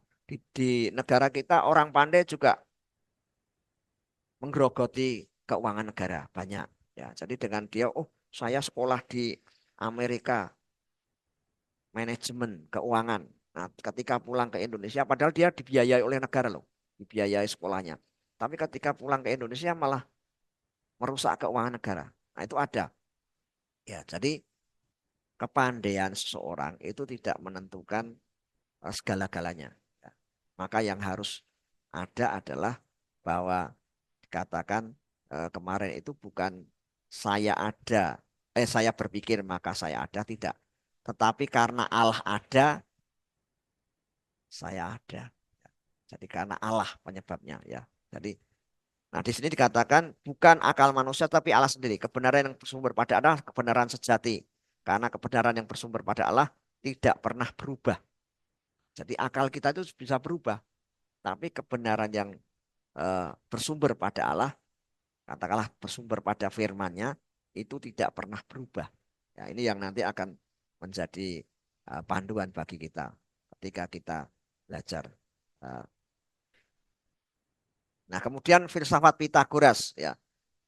Filsafat Pitagoras termasuk filsafat yang ada di tengah yang sedikit berbau mistik ya. Jadi selain menggunakan akal budi atau logika, filsafat Pitagoras itu juga berbau mistik. Nanti kita akan lihat tentang angka-angka ya. Jadi Pitagoras itu kan terkenal dengan rumusnya Pitagoras, tapi nanti juga dia akan berpikir dengan sesuatu yang mistik. Nanti kita lihat perlahan ya. Bagi Pitagoras yang lebih penting bukanlah memperhatikan hal yang berkaitan dengan etika yang dapat menjadi acuan dalam mengatur masyarakat daripada menemukan asal mula segala sesuatu. Menurutnya yang menentukan keselarasan itu adalah tata susila. Ya, jadi kalau apa Pitagoras bukan soal apa namanya cara berpikir, tetapi lebih kepada tata susila. Ya, jadi ia sangat mengecam hal-hal yang berbau korupsi dan kemunafikan. Ya, yang terjadi di kalangan penguasa atau pemuka masyarakat pada waktu dia hidup ya. Nah, menurut Pythagoras segala sesuatu yang ada dapat diterapkan atas bilangan-bilangan. Ya, nanti dia akan menggunakan angka-angka itu untuk menyatakan sesuatu. Maka dia melahirkan satu ilmu pasti, ya, yaitu segitiga siku-siku yang sama kaki. Yaitu kalau dihitung pakai rumusnya hasilnya sama.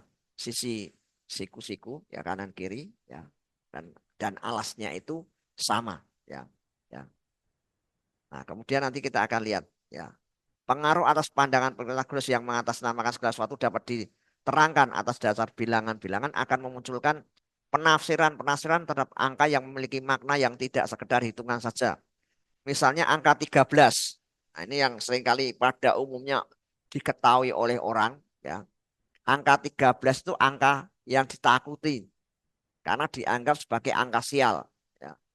Nah, dari mana apa namanya penyebabnya Pitagoras tidak menjelaskan ya. Dan orang yang suka ketakutan dengan angka 13 atau yang sering kali mengatakan angka 13 itu sesuatu angka yang apa namanya eh, membuat sial itu juga tidak bisa menerangkan dari mana asalnya kok sampai angka 13 itu ditakuti oleh banyak orang. Maka kalau ada kita tidur di kamar hotel kebetulan dapat angka 13, kita ngomong sama resepsionisnya, Mbak bisa nggak ditukar nggak yang kamar 13 ya.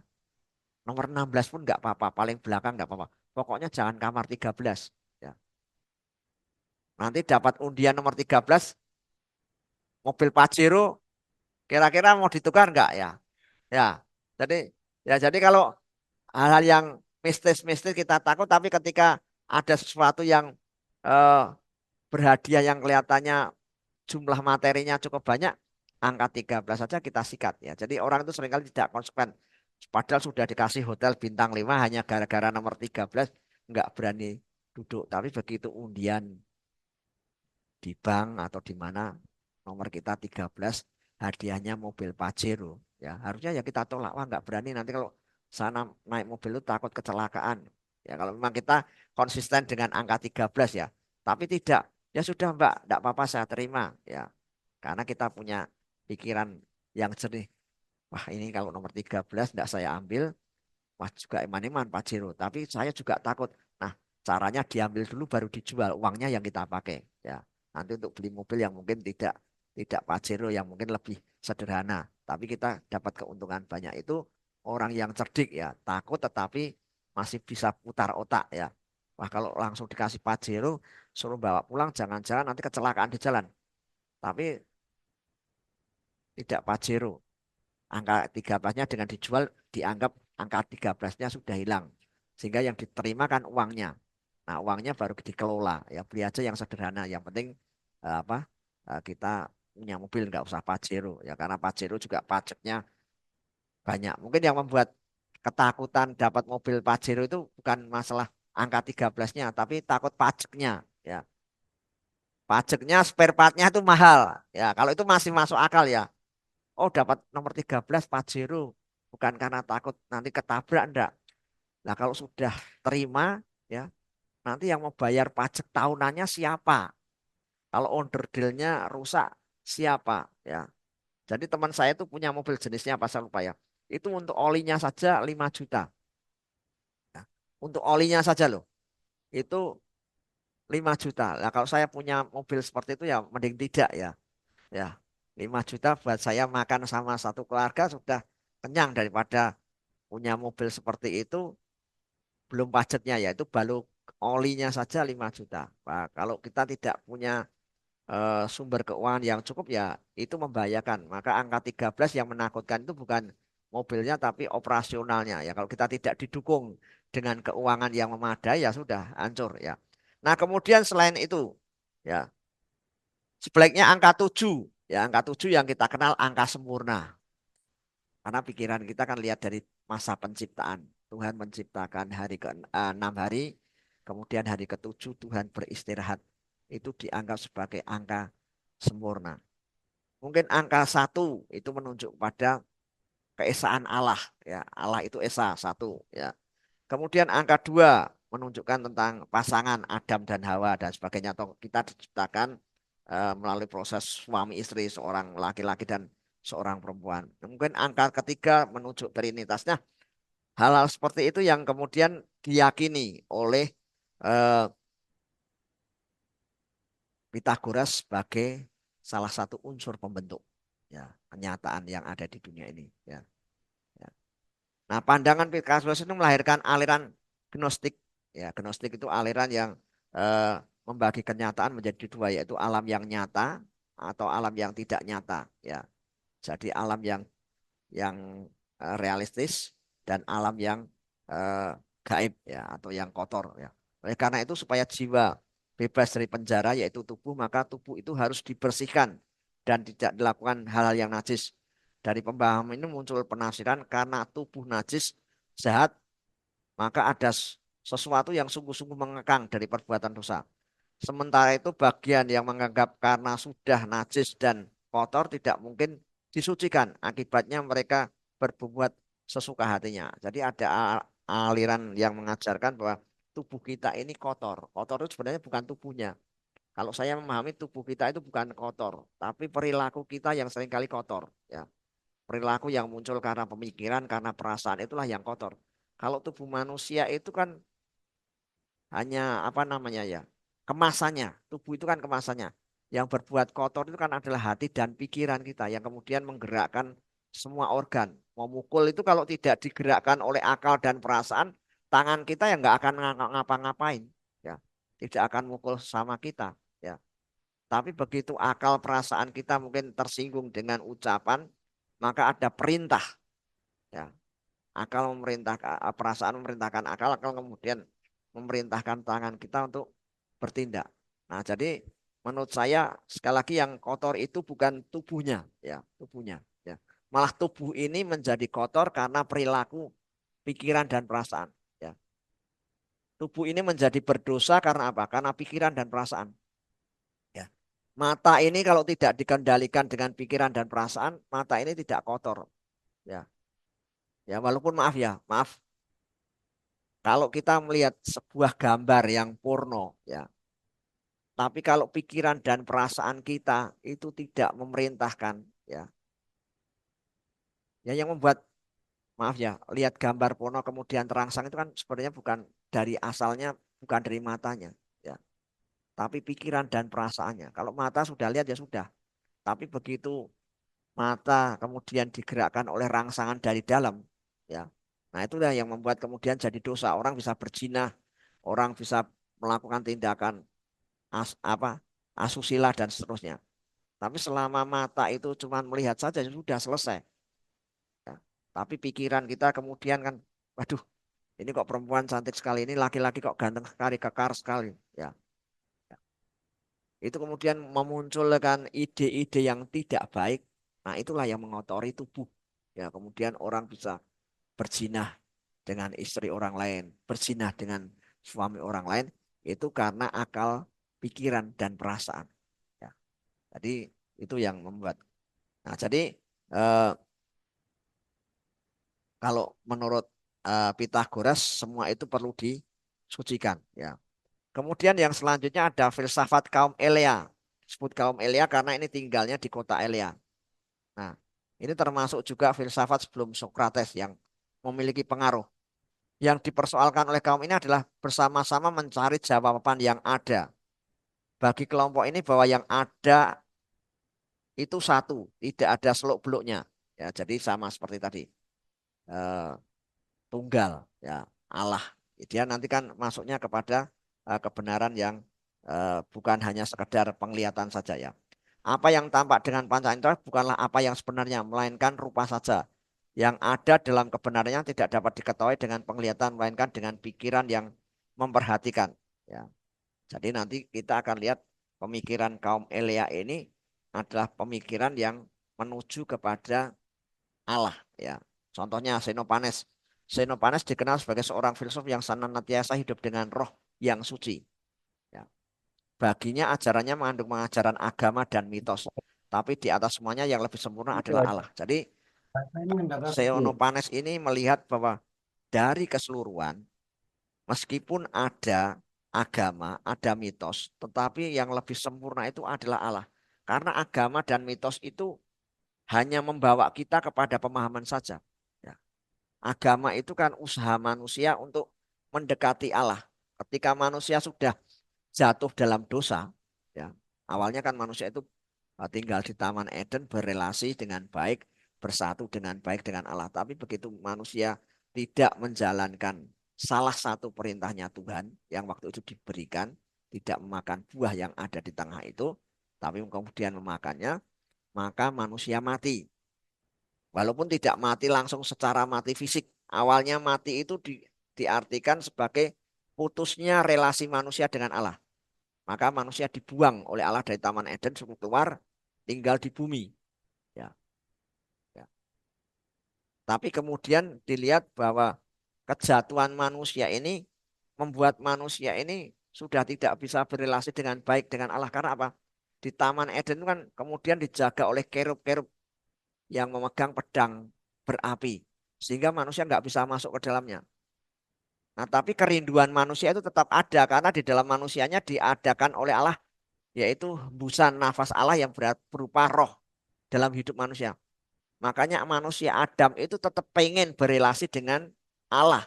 Tapi karena tidak bisa, dia mencari cara. Salah satu caranya adalah dengan mengusahakan segala sesuatu supaya bisa kembali berelasi. Dan usahanya manusia ini seringkali disebut dengan agama. Ya, agama. Ya. Maka di mana-mana sekarang ada agama yang tujuannya menyatukan manusia dengan Allah yang memberikan kehidupan. Ya. Kalau dilihat dari ajarannya, semua agama itu mengajarkan baik karena menuju kepada sumber kehidupan. Ya. Tetapi tidak semua agama itu menjanjikan keselamatan yang sejati. Ya. Sebagai orang percaya beriman kepada Yesus Kristus, kita meyakini bahwa keselamatan itu hanya di dalam Tuhan Yesus Kristus. Ya, tapi orang lain punya keyakinan ya nggak apa-apa, itu keyakinan mereka. Tapi keyakinan kita bahwa keselamatan itu hanya melalui Tuhan Yesus Kristus. Tapi usaha kita untuk ketemu Tuhan Yesus sendiri pun dengan kemampuan kita nggak bisa. Dengan agama nggak bisa. Coba kita beragama Kristen dengan baik. Agama Kristen itu pun tidak menyelamatkan. Yang menyelamatkan itu Yesus Kristus. Agama itu hanya menunjukkan, menunjukkan.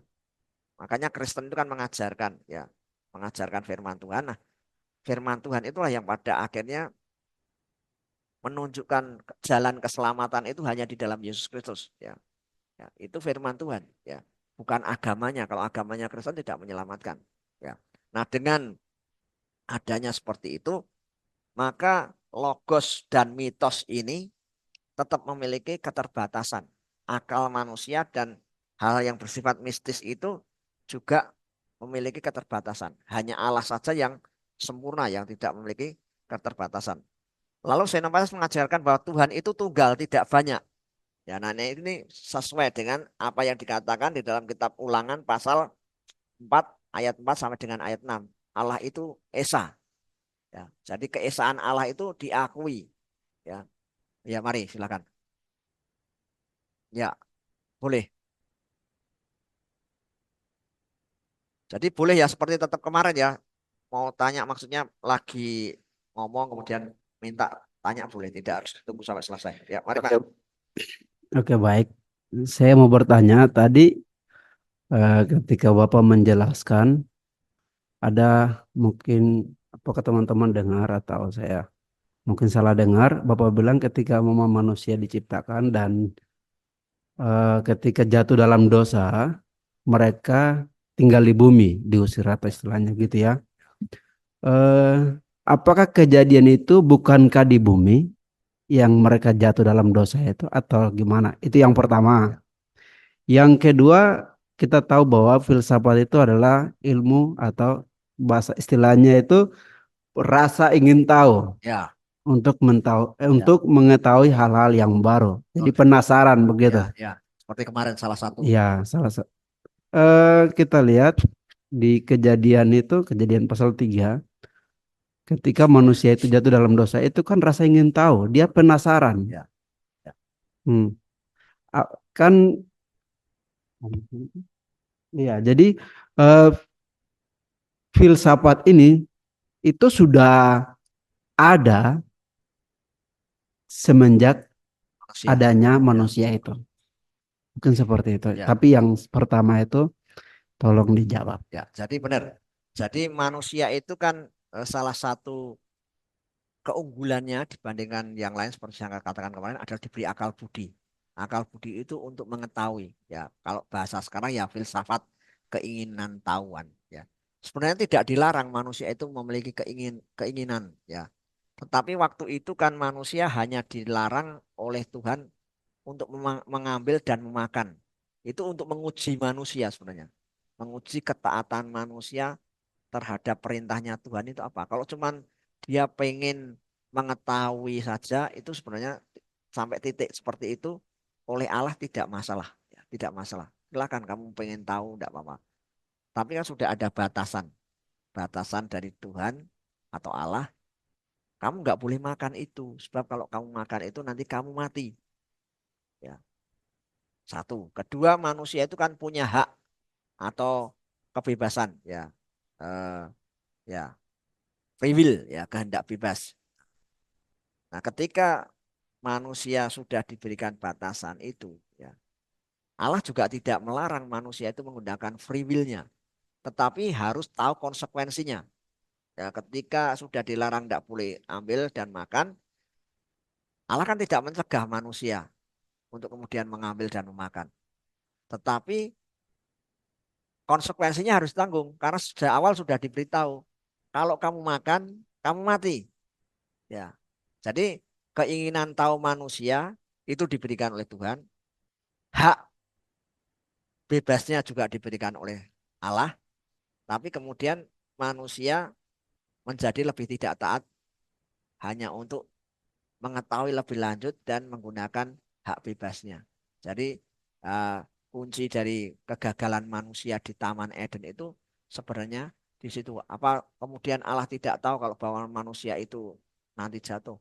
Pastinya tahu, dia maha tahu kok. Ya. Tapi karena Allah itu juga konsekuen, dia menciptakan manusia bukan robot. Kalau robot kan bisa dikendalikan. Oh, begitu kamu mau jalan ke sana, tak pencet tombolnya, kamu berhenti. Ya. Atau kamu mau belok ke kiri, harusnya ke kanan, tak pencet, kamu balik sini. Tapi kan Allah tidak seperti itu. Allah itu menciptakan seperti pribadinya, punya kehendak, punya kemauan, ya. Sehingga ketika manusia diciptakan, ada kemauan di dalam dirinya.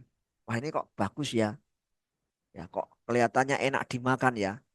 Nah, tapi manusia kemudian lupa dengan apa yang diperintahkan Tuhan. Kalau kamu makan itu, kamu mati. Ya, maka manusia itu ketika sudah mendapatkannya seperti itu harusnya mempertimbangkan akan ada konsekuensi yang harus ditanggung ketika dia nekat mengambil dan memakan walaupun dia diberikan kebebasan oleh Tuhan untuk melihat, menikmati apa melihat dalam artian mengetahui hanya tidak diizinkan untuk mengambil dan memakannya. Itu pertama. Kalau tentang diusir dari Taman Eden kemudian ke bumi dalam faktanya kan kemudian tempat-tempat yang diinjak oleh Adam dan Hawa dan keturunannya sekarang kan dalam faktanya ada dalam artian ada di eh, dalam artian ada di dunia masa sekarang ya, masa sekarang. Ya dunianya dunia zaman waktu itu mungkin relatif sangat sederhana, penduduknya juga tidak sehomogen sekarang, tapi dalam kenyataannya misalnya kita bicara tentang eh, Babel ya, Menara Babel itu pun sekarang posisinya juga ada. Kemudian ketika lanjut kemudian bicara tentang zaman Nuh yang membuat apa? Bahtera kemudian bahteranya kemudian jalan dan ter apa terdampar di Gunung Ararat sekarang pun Gunung Araratnya juga ada artinya kan memang bumi seperti yang kita injak ini cuman eh, pada waktu itu belum berkembang dengan adanya menjadi negara-negara tertentu seperti kita sekarang ternyata negara Indonesia mungkin zaman dulu itu sudah ada tapi kan belum tahu kalau ternyata ini Indonesia ya Ararat juga ada ya zaman itu dan sekarang sudah apa replika dari apa Bahterano itu kan juga sudah ditemukan oleh arkeolog ya di Gunung Ararat ya terdampar di sana. Nah, artinya bahwa bumi atau eh, dunia yang diinjak oleh Adam dan Hawa setelah diusir dari Tuhan itu adalah bumi yang sekarang kita huni ini dengan kompleksitas dan perkembangan menjadi bangsa-bangsa yang tadi dikatakan sudah 200 bangsa menurut apa pembicara di seminar tadi, bahwa negara ini sekarang yang menjadi anggota Perserikatan Bangsa-Bangsa sekitar 200 negara. Ya, seperti itu Mas yang bisa saya sampaikan. Ya, mungkin masih mau didalami silahkan. Iya, Pak. Mungkin sudah cukup. Tapi saya mau tanya lagi dengan tadi eh, Allah membuat itu dalam arti bahwa sengaja, bukan sengaja, tapi tadi tidak bilang sengaja, tapi menguji ya, menguji manusia itu. Tadi ada kalimat dari Bapak sampaikan. Pertanyaannya seperti ini, apakah Allah itu kurang kerjaan? Dia sudah tahu bahwa itu orang itu akan jatuh dalam dosa. Nah, kenapa tidak mencegah? Ya, Dia kan maha tahu. Tapi kenapa membiarkan itu ya, sampai harus kasih ujian? ya, Terima kasih. ya. Ya, tadi ya. Jadi karena Allah menciptakan salah satunya memberikan kehendak bebas kepada manusia itu. Jadi kalau Allah kemudian mengontrol manusia, dia tahu bahwa manusia akan jatuh. Berarti kan dia bisa ngontrol. Wah, janganlah ini ciptaan kok eman-eman, nanti kalau sudah saya ciptakan sempurna, sungguh amat baik, tiba-tiba mau jatuh, tidak saya tangkap kan. Nah, kan saya sama saja omong kosong.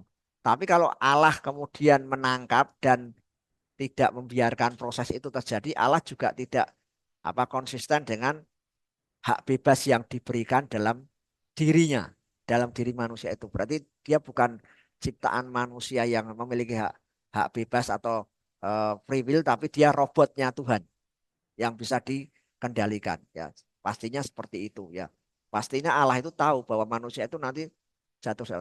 Yang terpenting bahwa Allah juga konsekuen ketika manusia jatuh, dia langsung di awal kejatuhan manusia itu di kitab Kejadian 3 ayat 15, dia langsung menciptakan atau menyiapkan jalur keselamatan yang disebut dengan proto evangelium ya. Jadi sudah ada jalan keluarnya ya, jalan keluarnya. Oh, ini sudah jatuh ya sudah nggak apa-apa. Sudah, karena memang saya tidak mengontrol dia sebagai robot, tapi memang dia ciptaan sempurna, dia sudah memutuskan menggunakan hak pilihnya untuk jatuh.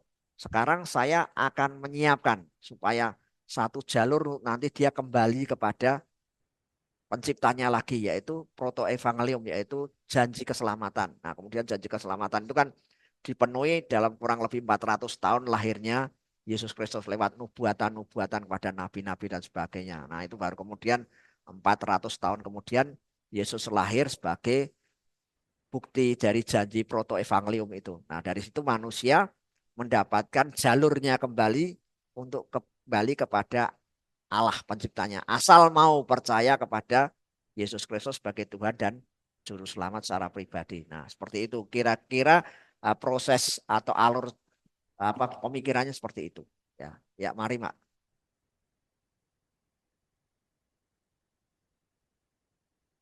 Kalau saya tidak bertanya, Pak, cuman Ya, menambahkan aja kalau bisa, Pak.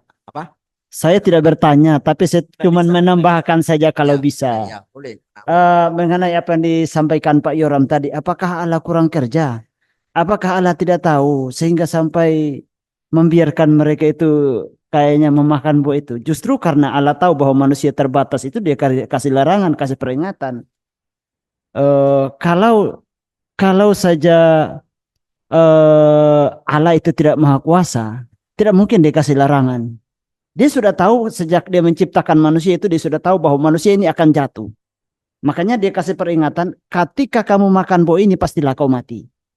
Maka terjadilah kematian sekarang. Itu, Ya, itu Pak. Cuman ya menambahkan sedikit aja bahwa Allah itu tahu. Justru karena dia tahu manusia jatuh dalam dosa dikasih peringatan supaya mereka jangan melanggar sebenarnya. Tetapi karena ada kehendak bebas, kemauan sendiri manusia, pada akhirnya juga akan jatuh. terima ya Pak Yoram. Ya, nggak usah ribut lagi nanti. Ya, baik. Ada yang lain? Mungkin ya, mari Pak. Silakan.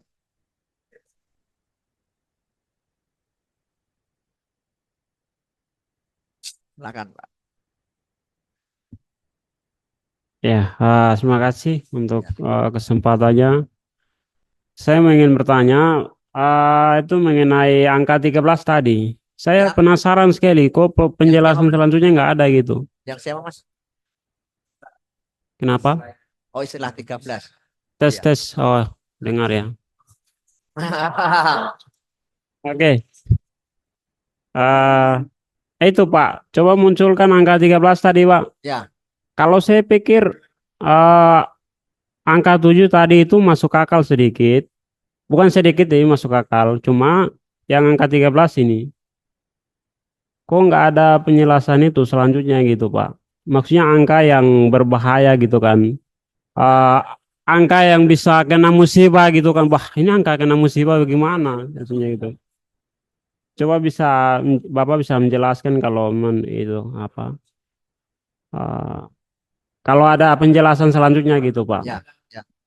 Ya, jadi seperti yang saya katakan tadi, munculnya angka 13 kan memang nggak ada yang kemudian menyebutkan siapa yang pertama kali merumuskan angka 13 sebagai angka yang mendatangkan kesialan itu kan memang tidak sampai sekarang memang saya saja tidak bisa menemukan orangnya siapa yang memunculkan. Tapi pada umumnya kemudian angka itu kan diyakini ya, diyakini oleh orang bahwa angka itu menjadi suatu angka yang menakutkan ya, sehingga orang ketika naik apa saja, naik pesawat, naik kereta, naik bis, dapat kamar di hotel angka 13 atau dapat apa yang angka 13 itu, orang itu tidak apa, tidak mau menerima karena sudah adanya mitos yang bermuncul. Lah mitosnya itu munculnya mulai kapan kan tidak ada penjelasan. Memang saya tadi katakan tidak ada yang tahu.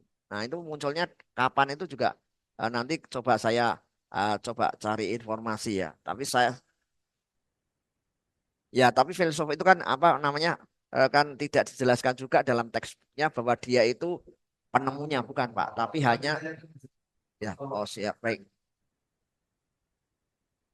yang ya, ya,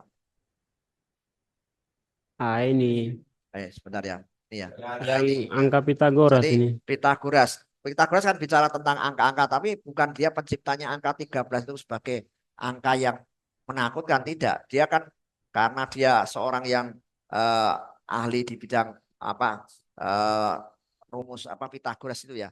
Kemudian pada umumnya kemudian orang itu menggunakan angka-angka itu sebagai salah satu penentu ya. Maka diambilkan contoh, pada umumnya orang menganggap angka 13 itu angka celaka. Sehingga seringkali ada orang mengatakan, waduh, cilaka 13 ya. Ya. Ya monggo Pak. Nah, kemudian Seno, ya Seno dikenal sebagai filsuf yang mempertahankan pendapat Parmenides dengan mempertahankan benar kesatuan yang ada ini dan mengingkari benar gerak. Ia juga tidak menyambung atau menambah ajaran Parmenides. Bahkan ia pernah membela pendapat Parmenides dengan melawan balik orang-orang yang berusaha menyerang pendapatnya. Jadi ini Seno ini sama persis dengan Parmenides ya, yang menyatakan bahwa benar kesatuan itu ada. Ya, jadi tidak tidak muncul sendirian, tetapi selalu berkaitan dengan bidang-bidang yang lain ya. Kemudian Misos memiliki pendapat sifat yang ada sekarang dan dahulu itu selalu ada dan selalu akan tetap ada, tidak ada awal dan tidak akhirnya. Jadi kalau kita lihat Misos ini seperti yang dikatakan dalam apa kitab Pengkhotbah, bahwa yang dulu ada, sekarang ada, dan yang nanti akan ada. Hanya mungkin bentuknya saja berbeda. Ya, bentuknya berbeda. Dulu sudah ada, sekarang ada, nanti ke depan juga akan ada dalam bentuk yang berbeda.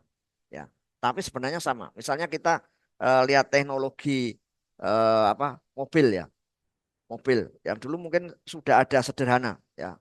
Kalau kita lihat mobil yang tertular pakai mobil uap ya. Kemudian dalam perkembangannya sudah pakai mobil mesin. Nah, sekarang sudah masuk model mobil listrik. Nanti ke depan itu ada, sekarang sudah mulai kalau kita lihat di Google itu sudah ada mobil tapi nanti berjalannya di atas. Ya. Nah, itu karena semua karena perkembangan zaman. Bahwa tadinya sudah ada, sekarang ada, ke depan juga ada, tetapi bentuknya atau modifikasinya itu sudah berkembang ke arah yang dalam tanda kutip lebih sempurna tadi. Jadi orang kalau nanti naik mobil tidak lagi di darat, dia bisa mobil di udara. Ya di Jepang kelihatannya sudah mulai mengembangkan, tapi belum banyak. Ya, jadi itu nanti ke depan seperti itu. Nah, dan jika mulanya tidak ada, hanya dapat timbul yang tidak ada, mustahil akan keluar yang ada dari yang tidak ada. Yang ada itu pasti tidak berubah-ubah. Sebab setiap perubahan itu sama juga dengan yang terjadi atau hilang. Dengan kata lain, yang ada itu ada, tidak terbatas, selalu sama dan tidak bergerak dengan pernah merasa susah. Ya, artinya maksudnya tadi yang sudah ada itu terus dikembangkan sehingga tidak menimbulkan sesuatu yang stagnan, ya, yang stagnan, ya. Kemudian Empedokles, ya, itu setuju dengan pendapat Parmenides tentang bahwa di alam semesta tidak ada yang dilahirkan dan tidak ada ruang yang kosong, ya. Jadi kemarin ketika bicara tentang manusia itu, meskipun dia punya segalanya, kalau ada satu ruang saja yang kosong, apakah itu fisiknya, apakah itu rohnya atau batinnya, maka kehidupan orang itu menjadi sesuatu yang tidak ideal. Ya, kita manusia kelihatannya secara fisik sehat, keuangan kita ada, ternyata dalam batin kita itu ada sesuatu yang kosong. Kita tidak punya Tuhan atau tidak punya keyakinan. Nah, itu satu saat itu akan mengganggu hidup kita. Tapi ketika tiga-tiganya dipenuhi, kebutuhan fisik kita dipenuhi dengan makan, kebutuhan batin kita dengan komunikasi atau relasi dengan sesama dan keluarga, kemudian roh kita isi dengan adanya keyakinan tentang Tuhan, maka kita menjadi manusia yang ideal. Ya, bukan manusia yang sempurna, tapi manusia yang ideal, ya, yang utuh. Ya, maka yang akan dibangun di manusia di Indonesia itu adalah manusia yang utuh. Utuh itu berkepribadian, berketuhanan, tapi juga yang memiliki raga yang sehat. Ya, jadi tiga hal ini dicoba oleh bangsa Indonesia itu dipenuhi. Ya, jadi harapannya masyarakat Indonesia itu kalau makan ya idealnya sehari 3 kali. Kalau belum bisa ya akan diusahakan. Ya. Kemudian manusia Indonesia itu harapannya jiwanya sehat. Artinya dia tetap bisa berelasi, punya waktu khusus, apakah dengan keluarganya, apakah dengan tetangganya atau saudaranya, tapi juga manusia Indonesia yang berketuhanan, yang punya keyakinan kepada Tuhan. Apapun agamanya, sekarang di Indonesia itu tidak hanya 6 agama yang diakui, tapi sudah ditambah lagi dengan aliran kepercayaan itu sudah diakui secara yuridis. Kalau dulu kan aliran kepercayaan ada tapi tidak diakui secara yuridis. Sehingga orang memiliki kepercayaan kepada Tuhan Yang Maha Esa seperti aliran Pangestu. Itu kalau menikah masih sulit, ya.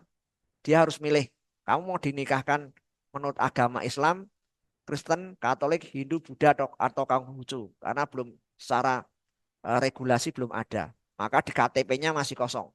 Tapi dengan adanya orang kemudian menguji pasal 29 itu, ya, oleh MK diloloskan atau dikabulkan. Karena kan di pasal 29 itu kan ada pernyataan, ya, eh, seluruh penduduk Indonesia itu memiliki hak untuk menganut agama dan kepercayaannya. Nah, selama ini kan yang baru diakui menganut agama, kepercayaannya belum diakui, ya. Maka setelah adanya ujian di Mahkamah Konstitusi, jadi Mahkamah Konstitusi itu menguji undang-undang dasar, ya, ya, atau undang-undang yang berlawanan dengan undang-undang dasar. Jadi ketika ini undang-undangnya kok hanya mengakui agama saja, kok kepercayaannya belum, lalu diuji. Nah, ketika diuji ternyata benar ini ada aliran kepercayaan itu harusnya bisa masuk. Akhirnya akhir 2023 lalu MK memutuskan bahwa per tanggal 1 Januari semua rakyat Indonesia yang memiliki aliran kepercayaan kepada Tuhan Yang Maha Esa, ya, itu sekarang boleh mencantumkan nama aliran kepercayaannya itu dalam KTP. Sehingga ketika orang Pangestu, agama garis miring kepercayaan, Pangestu itu boleh. Dan kemudian ketika dia akan menikah, dia tidak perlu lagi memilih salah satu dari 6 agama ini. Ketika di Pangestu ada pemuka agamanya atau guru pengajarnya tentang aliran ini, maka itulah yang disebut dengan pemuka agama aliran kepercayaan. Dia boleh kalau di gereja kan pemberkatan nikah, ya, atau kalau di Islam ijab kabul. maka di aliran kepercayaan itu boleh menyelenggarakan sehingga tidak perlu dompleng ke agama lain, tidak. Nah, itu salah satu bentuk yang sekarang terjadi untuk membangun manusia Indonesia seutuhnya. Aliran kepercayaan sudah diterima atau dimasukkan sebagai bagian dari eh, regulasi di Indonesia. Kalau kemarin belum ya. Jadi sekarang teman-teman dari aliran kepercayaan itu bisa dengan tenang ya. Karena kan sebenarnya untuk menentukan agama di Indonesia itu punya syarat-syarat ya. Agama itu harus punya Tuhan atau punya nabi ya. Kemudian ada Alkitabnya atau kitab sucinya, kemudian ada penganutnya ya, maksudnya orang-orang yang ikut dalam kelompok itu. Nah, aliran kepercayaan itu dianggap tidak punya Tuhan dan tidak punya nabi, hanya punyanya guru pengajar saja.